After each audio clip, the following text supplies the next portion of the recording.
Hello students, welcome to triple star academy Banda. तो students, आज हम इस लेक्चर में पढ़ेंगे इंट्रोडक्शन ऑफ बायोलॉजी, यानी कि जीव विज्ञान का परिचय। ठीक है स्टूडेंट्स, तो यह मैं वीडियो इसलिए डाल रहा हूं क्योंकि बहुत सारी कमेंट्स मैंने देखी थी कि कुछ लोगों ने लिखा था सर 11th क्लास का लेक्चर स्टार्ट कीजिए।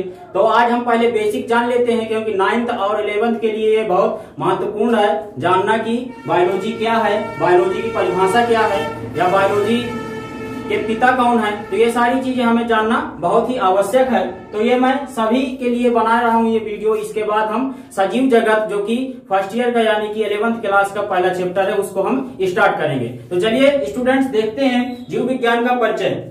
तो देखिए बायोलॉजी है क्या, तो पहले इसी से हम स्टार्ट करते हैं।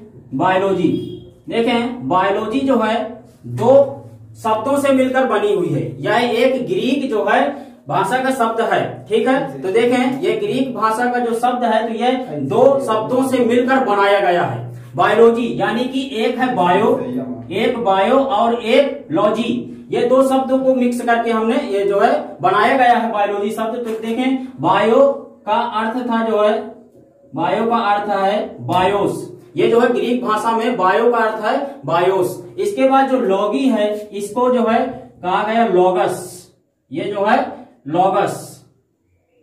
ठीक, तो इस प्रकार से बायोज और लॉगस। तो ये बायोज का क्या अर्थ है? बायोज का अर्थ होता है जीवन, या कह सकते हो आप life.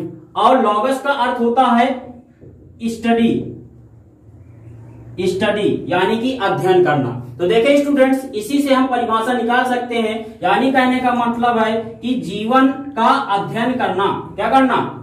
Study of life is known as biology. ठीक, यानी कि हम स्टडी जो लाइफ की, जीवन की अध्ययन करते हैं उसको हम क्या कहते हैं? बायोलॉजी कहते हैं या जीव विज्ञान कहते हैं। तो ये तो एक हम समझने के लिए है, ऐसे ही डिफिनेशन बोल सकते हो, लेकिन स्टैंडर्ड जो डिफिनेशन हो जाएगी उसमें आप बताओगे कि जीव विज्ञान विज्ञान की वह शाखा है, या कह सकते हो विज्ञान की वह शाखा जिसके अंतर्गत हम समस्त जीवधारियों का अध्ययन करते हैं, उसको हम क्या कहते हैं? जीव विज्ञान कहते हैं। ठीक है स्टूडेंट्स, एक बार और सुन लीजिए और इसको आप नोट कर लीजिए, मैं लिखाने वाला नहीं हूं। तो आप बताओगे कि विज्ञान की वह शाखा जिसके अंतर्गत हम जीवधारियों का अध्ययन करते हैं उसको हम क्या कहते हैं? बायोलॉजी या जीव विज्ञान कहते हैं। देखिए स्टूडेंट्स, बहुत लोग इसमें कंफ्यूजन रहती है बहुत लोगों को कि जीव क्या है, या सोचते हैं कि जीव जंतु अलग अलग चीज है। ठीक, तो यह ऐसा नहीं है। देखें जीव जो होता है,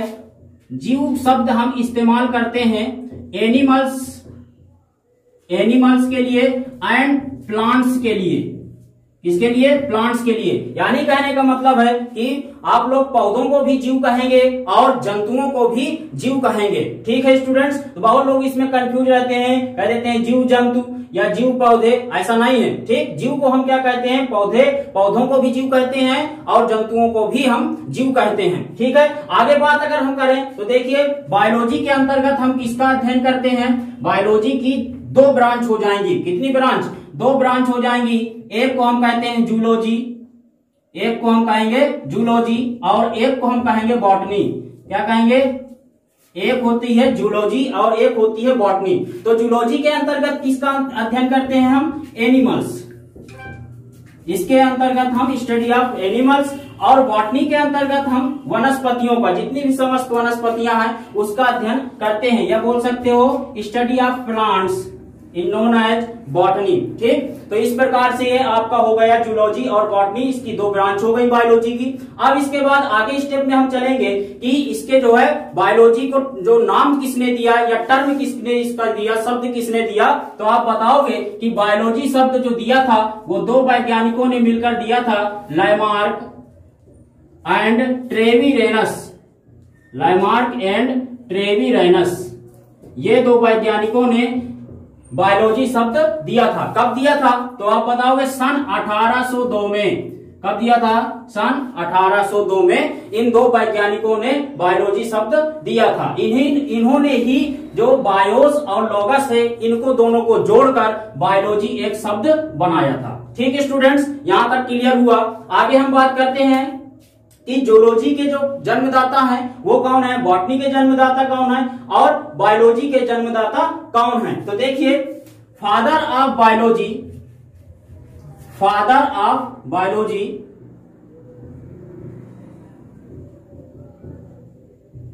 फादर ऑफ बायोलॉजी तो ये है अरस्तु। कौन है, अरस्तु। हिंदी में इसको अरस्तु बोलते हैं और इंग्लिश में इन्हीं का नाम अरिस्टोटल लिखते हैं। क्या लिखते हैं, अरिस्टोटल। ठीक, तो ये हो गया अरस्तु या इसी को अरिस्टोटल बोल सकते हो। इसके बाद father of zoology, father of zoology कौन है, तो इसके भी फादर हैं अरस्तु या अरिस्टोटल। इसके बाद फादर ऑफ बॉटनी, इसके जो जन्मदाता है या पिता है वो कौन है, तो वो है थियोफ्रेस्टस। कौन है, थियोफ्रेस्टस। ठीक, ये है थियोफ्रेस्टस। बॉटनी के पिता हैं थियोफ्रेस्टस, जूलॉजी के हैं अरस्तु और बायोलॉजी के भी हैं अरस्तु। ठीक है, तो अब स्टूडेंट्स हम इसको एक ट्रिक के माध्यम से समझेंगे कि इनको हम याद कैसे रख सकते हैं तीनों वैज्ञानिकों को। तो बहुत ही अच्छी एक ट्रिक है जो कि मैंने स्वयं निर्मित की है, मेरी ही बनाई ट्रिक है, आपको कहीं पर भी वो ट्रिक मिलेगी नहीं। तो देखें, सबसे अच्छी इसकी ट्रिक है, बढ़िया, बिल्कुल आसान भाषा में आप बोलोगे कि बाजा बीटीएच का, बाजा बीटीएच का। ठीक, इस प्रकार से का भी लिख सकते हो, लेकिन ये क्या है, एब्सेंट है। ठीक, ये साइलेंट रहेगा।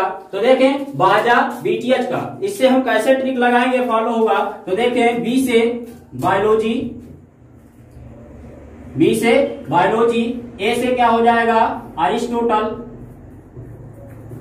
ए से अरिस्टोटल, जेड से आपका हो जाएगा जूलॉजी, ए से फिर अरिस्टोटल, इसके बाद बी से बॉटनी और इसके बाद हम टीएच, ये दोनों ले लेंगे, टीएच से थियोफ्रेस्टस, थियोफ्रेस्टस। ठीक है स्टूडेंट्स, उम्मीद है कि आपको ये परिचय जीव विज्ञान का परिचय समझ में आया होगा। तो यहां तक इतनी बात हो गई। अब हम इसके बाद आपको नेक्स्ट लेक्चर में मिलेंगे जो कि होगा 11th क्लास का।